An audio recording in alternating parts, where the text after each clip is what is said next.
Hello and welcome to the Metaphorosis magazine story podcast, beautifully written speculative fiction. The magazine is edited by B. Morris Allen. I'm your host and narrator, Mike Ward. Today's story will be In the Beating of a Wing by David Cleden. It can be found in Metaphorosis magazine, May 17, 2019. David Cleden is a British author. He hasn't led a colorful life, doesn't live in an exotic location, and possesses little in the way of interesting hobbies. So he tries to make up for all this by writing speculative fiction. And now, without any further ado, In the Beating of a Wing. When his mother calls, Chester is in the backyard tending to his various projects, which all seem to be going badly. "Chester!" Her voice is shrill and tired sounding, as though she's been crying again. "Inside now, please." He ignores her, head bent over his work. The Frankenstem is dying, and he's sad about that. The books he's read made it sound easy. How you can graft cuttings from one plant onto another, taking the best parts from two different things and combining them. Simple, really. So with a stolen kitchen knife, Chester has made little diagonal incisions into the bark of the young willow growing in a shady corner of the yard. He's spliced a variety of scavenged offshoots into those cuts to make his Frankenstem. There's the head of a pink rose, already long past its best and beginning to wilt, so he's not hopeful it will survive this drastic transplant. The sticky tip of a sweet chestnut flower, the rootstock of a petunia dug up from his mother's window box, and his personal favorite, a bramble thorn with wickedly sharp point. Threads of cotton teased from his fraying t-shirt bind each of the grafted items in place. The result isn't pretty, but that was never the point. He wants to see what survives and what doesn't. Only, it's been a few hours now, and the Frankenstem graft looks pale and limp, browning at their cut edges. Even the willow has begun oozing sticky sap from its wounds. "Chester!" Louder this time, her patience ebbing. The yard is a safe haven, more so than the house. Although the house is familiar, and that's good, of course. It often has people in it. The kind of people it attracts are mostly his mother's friends, exactly the kind Chester dislikes. All they seem to want to do is talk. Some of them even want to talk to him. Not that he replies. His mother despairs of him because he won't talk to her. To anyone, in fact. It's been 261 days since Chester last spoke aloud. Mostly he has nothing that needs saying. And now it's become one of his experiments. He's curious, how long is it possible to go without talking? Can he live his whole life this way? He doesn't think he will, but it's an interesting experiment all the same. Of course, some of his experiments turn out better than others. His taste experiment, for example, when he sampled every type of living plant he could find growing in the yard, carefully recording the outcome. The results were interesting, but he was sick for 3 days after. "Chester, are you ignoring me?" A tiny moth brushes against his face, tickling his skin. It alights on the Frankenstem and starts climbing upwards, stopping every few steps as though inspecting Chester's work. Its wings beat a frantic rhythm, the sound of paper fluttering in the breeze. There are dozens of them in the yard. His mother's friends complain about them all the time. What if they turn out to be dangerous? Suppose the mutation spreads? Something ought to be done. Chester leans closer, peering at the tiny vibrating body. Is it dangerous? It doesn't look dangerous. It's just a moth, barely the size of his thumbnail. A bullet-shaped body, vaguely triangular wings. He's read up its Latin name, Lymantria dispar, the gypsy moth. In pictures, they look like speckled brown, but this one is a crisp white, as though the creature has been fashioned out of icing sugar. A mutation has occurred in the species, fundamentally changing it right down in its DNA, the scientists are saying. Engineered is a word that gets used a lot, but it's a mystery who the engineers might be, or their purpose. He's listened to the wilder theories discussed on the late-night TV channels when he's supposed to be asleep. Clandestine government laboratories with their gene-editing programs, or secretive terrorist cells creating some kind of a bioweapon, or alien spores drifting across the cosmos. Chester likes to lie in his bed at night, imagining a world so far away, its sun is not even a faint prick of light in our night sky. The beings who inhabit this system carefully select some desolate, icy world, impregnate it with their engineered virus, until it takes hold in every crack and pore, like a farmer sowing a crop. Then they explode that world into a billion pieces, an expanding sphere of debris, each a messenger to the waiting stars. A long time passes, but the originators understand what it means to be patient. Sooner or later, these long-dormant, icy fragments will be woken from a millennia-long slumber. He imagines one such fragment nudged by the chance perturbations of celestial mechanics. Finally tickled by the sun's warmth, it sloughs off an outer skin of complex organic molecules. When the Earth strays into the tenuous trail left behind, the alien material mingles with wisps of atmosphere and tropospheric winds carried around the globe. Instructions are followed. Simple replicating patterns infiltrate whatever primitive living structures they encounter, and slowly, Chester's arm is yanked backwards, and he almost falls. "How dare you ignore me, young man? Haven't I warned you about being out here when those horrible moths are around? Get back in the house this instant." His mother pulls him back across the yard, his feet dragging. He turns to look back at his Frankenstem one last time, but the moths have moved on. Jeanette Briggs feels the tension mounting inside her, a prickling sensation crawling across her forehead. Cramp in her hand as she clutches the phone in a death grip. "I just want my son to be normal, Dr. Pitaya," she says, fighting to keep her voice even, and not quite succeeding. "The fact is, Mrs. Briggs, Chester won't ever be that. Not in the sense you mean. Remember we talked about the autism spectrum? More engaged, then. Why won't he talk to me anymore? To anyone?" There's a gentle sigh from the other end of the line. Jeanette imagines the consultant psychologist rocking back in a deep padded chair, probably gazing up at the ceiling vents, from which deliciously chilled air cascades into the room. She herself is sweating like a pig in this early summer heat. Damp spots stick the cotton dress to her skin. Dark motes dance in her vision every time she moves her head. "We've established that Chester is perfectly engaged," Dr. Pitaya is saying, "but on his own terms. There is no physical impairment of speech. When he wants to, he'll speak again." Jeanette stares out the kitchen window to the backyard. Even more of the horrible flittery moth things are in evidence, settling on the shrubs like hoarfrost, fluttering in ever-changing clouds amongst the tree branches. She hates them. Some damn scientist has been playing God again, or saints preserve us, some terrorist group. None of the TV talking heads seem to think the moth mutations are a threat, at least not yet. The mutation hasn't been seen in neighboring species, and its detrimental effects seem to be limited to some minor behavioral changes. Infected moths exhibit an odd gregariousness, an unnatural tendency to swarm in a way never observed before. And of course, there's the extreme albino trait, that pristine snowy whiteness. "Nothing to worry about," mutters the TV in the corner. "Everything necessary is being done." It's just that there are so many of them, Jeanette thinks. More every day. And if some kind of viral infection is behind it all, no one can say where it might have come from. Right now, 2 or 3 are batting ineffectually against the window pane.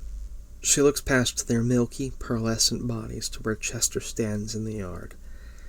With a jolt of panic, she sees he's still as a statue, a cloud of white moths surrounding him like a halo.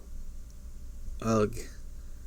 Arms outstretched, he's trying to get them to alight on him, but they dance and flutter just out of range. She raps on the glass, gesturing him to come inside. It's not as if she doesn't have enough things to worry about. Chester hears. He glances back toward the house. Then he turns his back on her. Oh, that boy, now she'll have to go out there and fetch him again.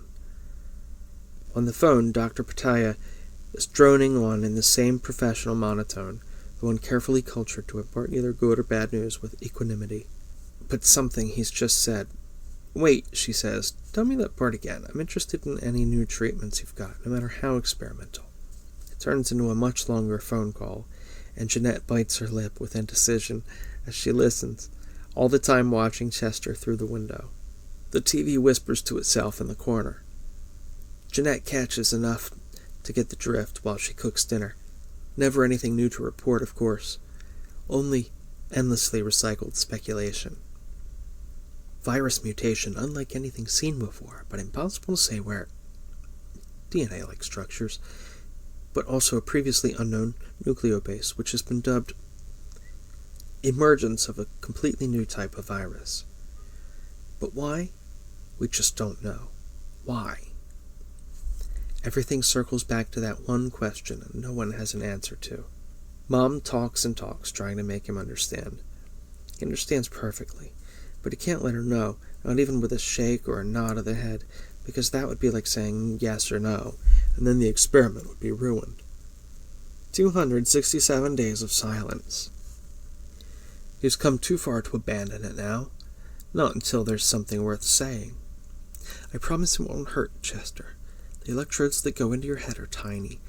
They're going to tickle your brain, see if they can wake up some parts that are sleeping right now.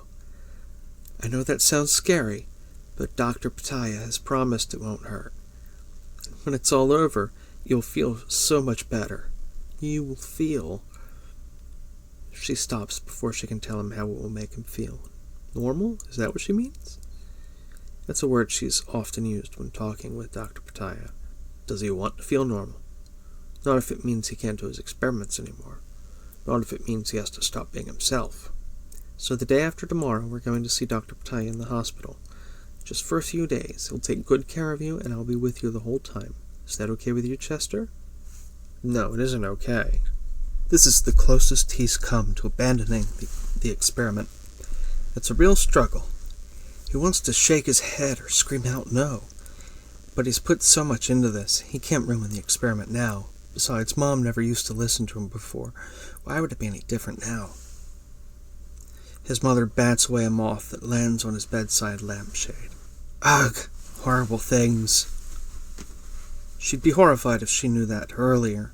He opened his window wide, hoping a few of the transformed Lymantria dispar would be drawn by the warm bedroom light. They fascinate him. Through a magnifying glass, their bullet-shaped bodies remain curiously fuzzy, like someone's rough pencil sketch. They always seem to be in motion, their wings beating in a blur even when it's settled. There's much more he must find out about them. Mom knocks the moth to the floor and steps on it. Its body crunches and becomes a smear of whitish powder on the rug. Horrible things, she repeats. Chester looks at her, his expression unreadable. But he says nothing. Later that night, Chester hears the drones flying. Mom has closed all the windows, blocked up the fireplace. House sealed tight in the way the authorities have instructed. But she can't stop him watching from the window as the fine mist of chemicals falls like gentle rain. Again and again the drones fly complicated patterns above the city, breaking off now and then to refill at distant tanker stations before flying to the next sector. By morning, their yard is white with moth carcasses, like a weird kind of snowfall. It's impossible to step outside without treading on them. All dead, millions upon millions of them. Their bodies crunch underfoot and turn to a fine dust. Tomorrow, Mom tells him, is a really important day. A day he'll look back on and be glad of. A lie, but he's getting better at recognizing them. He wonders if he should run away, just for a while. It wouldn't be hard to stuff some food and clothes into a backpack and sneak out of the house. Where would he go, though? It's such a scary thing to think about. And the idea of going outside revolts him. It means trampling on a carpet of dead moths, and he couldn't bear that. So he stays in his room, doors shut, refusing to come out all day. Mom doesn't get angry. She brings his meals on a tray, smiling in that fake way of hers he's come to associate with her feeling guilty. He doesn't want to go to the hospital. He remembers Dr. Pataya, an overweight man with an unwavering gaze, smelling of stale sweat. He gave every appearance of listening intently to what Chester said, back before Chester began his experiment in silence. But moments later, it was all dismissed as an irrelevance. Nobody listens. Nobody ever sees things as they really are. And now everything's turning out wrong.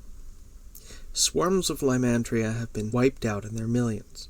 The Frankenstem experiment has failed. Through the window, you can see the willow drooping and forlorn in the corner of the yard. It was a stupid idea. You can't build something new just by bolting bits and pieces together. You have to strip things down to their basic components and build afresh. Should he abandon his other experiments too? He listens, making sure Mom isn't hovering outside his room like she sometimes does. Carefully he opens the wardrobe door, removing a small offcut of willow. A tiny white moth clings to it, wings trembling. It may be the very last of the altered Lymantria. He offers it a morsel of food from his plate, but the creature seems frozen and moribund, as though mourning the loss of its siblings. By supper time, its wings no longer beat. Gently, Chester strokes its tiny, delicate back. At his touch, the moth crumples into dust. He feels something then. There are things he dimly recognizes as descriptions of sorrow, hurt, and anger, all churning inside him like the drum of a kitchen washer. Even so, the emotions are cold and clinical, serving no purpose that he can see. He had expected more. Only his curiosity is undiminished. He stares at the remains of the Lymantria. On a whim, and remembering his ill-fated garden taste experiment, he licks a finger, dips it into the gray residue, and puts it to his tongue. Does anyone know what space moths taste of? He senses a grittiness between his teeth, as though something has been ground down into its constituent parts. But as for taste, all he can savor is the saltiness of his own skin. There was a hard rain that night. Not the quiet mist of drone-sprayed insecticide, but a driving downpour pounding against shingles and running in rivulets to the gutters. It washes away the white dust remains of the moths, scouring the roads and sidewalks of their crushed bodies, almost as if they had never existed. Chester's not sleeping. Strange, flickery thoughts slide through his mind, like watching some bad stop-motion film, all jerky and indistinct. He's running a fever, feeling sick. He stumbles out of bed to let some cool night air into the room. The rain has stopped, but the air is laden with its moisture, and there's a tang of something else, too. Before long, a dark shape flutters through the open window, alighting on the bed. Soon, two more join it. Their wing beats are just a blur. If he blinks rapidly, he can see flickering patterns of iridescence in their wings, like the spokes of a wheel in some old western that seemed to turn the wrong way. More moths are arriving, streaming into the room. They aren't the altered Lymantria. These are crudely shaped creatures, gray-black blobs with small, fast-beating wings, like some child's model built out of leftover parts from other insects.